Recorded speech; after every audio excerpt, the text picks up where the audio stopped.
दुर्लभ कहानियों के यूट्यूब चैनल में आप सभी का स्वागत है। दोस्तों, जो लोग हमारे नए चैनल के साथ जुड़े हैं वो हमारे चैनल को सब्सक्राइब कर दें, बेल आइकन को दबा दें ताकि आने वाली वीडियो आप लोगों के पास पहले पहुंच सके। तो आज की जो हमारी कहानी है वो है ब्रह्मा जी का जन्मदिन। ये ब्रह्मा जी के जन्मदिन की एक कहानी है। तो चलिए कहानी शुरू करते हैं। एक बार ब्रह्मा जी अपने जन्मदिन पर अपने द्वारा बनाई गई सृष्टि के बारे में सोच रहे थे। उन्हें लग रहा था कि उन्हें सृष्टि का विस्तार करके भूल की है। पशु तो आपस में लड़ते हैं, देव और असुर भी इससे मुक्त नहीं हैं। कई बार तो सुर और असुर का युद्ध बहुत ही भयंकर होता था। वह इसी सोच में रहते थे कि किस प्रकार इन लोगों को सही पाठ पढ़ाया जाए। एक बार की बात है कि ब्रह्मा जी भगवान विष्णु का ध्यान कर रहे थे। उनका जन्मदिन निकट आ रहा था। वह सोच रहे थे कि जन्मदिन पर भगवान का चिंतन भजन और मग्न होकर मनाए। आखिर उनका जन्मदिन आया।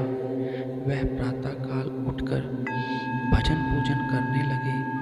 भजन पूजन के बाद वह बैठकर संसार के बारे में सोच रहे थे।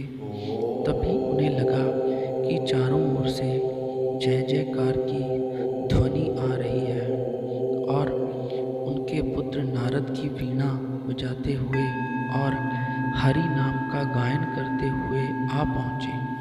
ब्रह्मा जी ने पूछा, वत्स नारद, ये कोलाहल कैसा? किसका स्वर सुनाई पड़ रहा है? लोग इधर ही बड़े आ रहे हैं। ये कौन लोग हैं जो ब्रह्मलोक में धावा बोलने आ रहे हैं? नारद जी ने कहा, पिताजी, क्या आपको पता नहीं है कि आज आपका जन्मदिन है?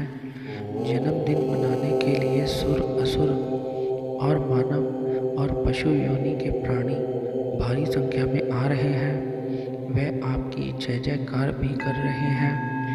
नारद जी का कथन सुनकर ब्रह्मा जी सोच में पड़ गए। अब क्या किया जाए? ये लोग तो शांत वातावरण को अशांत कर रहे हैं। ऐसे कोलाहल में मैं भगवान का चिंतन भी नहीं कर सकता। ये सोचकर उन्हें नारद से कहा, वीणा प्राणी, इन लोगों को रोको, समझाओ, सबको यहाँ मत आने देना। यदि ये सब लोग यहाँ पर आ गए तो ब्रह्मलोक की शांति भंग हो जाएगी। और सुनो, पशु योनि को जीवों से कहो कि वे जाएं। हम उन पर बहुत प्रसन्न हैं। वे जहाँ चाहे रह सकते हैं, आनंद मनाएं। सुर, असुर और मानव बुद्धिमान हैं, अच्छा बुरा समझते हैं, इसलिए इनके पांच लोगों को बुला लो। हाँ नारद, एक बात का ध्यान रखना कि यदि सब लोग एक साथ आए, अगर सभी प्रतिनिधि एक साथ आ गए तो झगड़े करने लगेंगे। सबसे पहले सुर समुदाय को प्रतिनिधि आना चाहिए।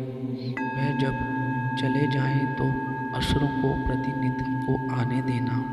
उसके बाद मनुष्यों के प्रतिनिधि से मिलूंगा। ब्रह्मा जी की बात सुनकर नारद जी ने कहा, पिताजी, ऐसा ही होगा। सबसे पहले देवताओं को प्रतिनिधि ब्रह्मा जी के पास आ गए और बोले, आज आपका जन्मदिन है। हम सब देवता आपको बधाई देने आए हैं। आपसे प्रार्थना है कि हमें कुछ ऐसा उपदेश दें जिससे हमारा जीवन धन्य हो जाए। ब्रह्मा जी ने देवताओं की बात सुनी, फिर आंखें बंद करके कुछ सोचा।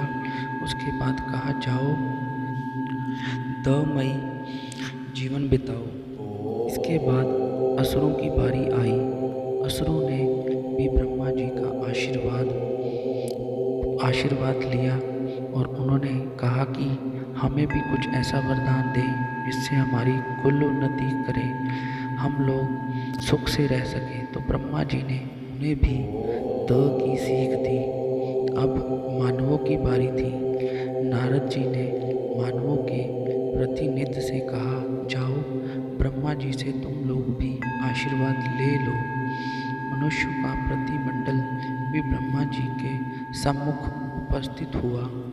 प्रार्थना की उनका भी कुछ इस प्रकार मार्गदर्शन किया जाए कि धरती पर मानव प्रसन्नतापूर्वक रह सके। ब्रह्मलोक से असुर और मानव द का आशीर्वाद लेकर आए, लेकिन उनकी समझ में ना आया कि ब्रह्मा जी ने सबको द का ही आशीर्वाद क्यों दिया है। तो बल दे सकते थे, बुद्धि दे सकते थे, आशीर्वाद दे सकते थे, ये संगठित होकर जीवन बिताने की समझ दे सकते थे। वे सब ये सोच रहे थे कि नारद जी वहाँ आ पहुँचे। सब लोगों ने अपनी शंका नारद जी के सामने रख दी। कहा, देवर्षि, अब हमें क्या करना चाहिए। नारद जी ने देवताओं से कहा है, परमात्मा ने तुम्हें योग्य बनाया है, सब प्रकार का सुख तुम्हें दिया है, इसीलिए दर्प छोड़ो, अभिमान न करो। सब असुरों ने पूछा, हमारे लिए क्या आज्ञा है। तब नारद जी ने कहा, तुम लोगों में बल है, तुमसे विज्ञान का सहारा लेकर प्रकृति पर विजय प्राप्त की है, इसीलिए तुम लोगों के लिए द का अर्थ दिया है। किसी को व्यर्थ ना सताना, सब पर दया करना, सबको फूलने फलने का अवसर देना। अब बारी मनुष्यों की आई। नारद जी ने उन्हें कहा, ब्रह्मा जी का कहना है कि तुम लोग दामयी जीवन बिताओ, जो कुछ अर्जित करो उसमें से 10वां भाग किसी निर्धन, अपाहिज या समाज में उपेक्षित लोगों के लिए निकाल दें। अगर तुम्हारे पास पैसा है, बल है, तो लोगों की भलाई के लिए तालाब खुदवाओ, धर्मशाला बनाओ, जहाँ पार्थिव आश्रम कर सके। इस प्रकार ब्रह्मा जी ने देव, असुर और मानव सभी को द का वरदान देकर जन्मदिन मनाया।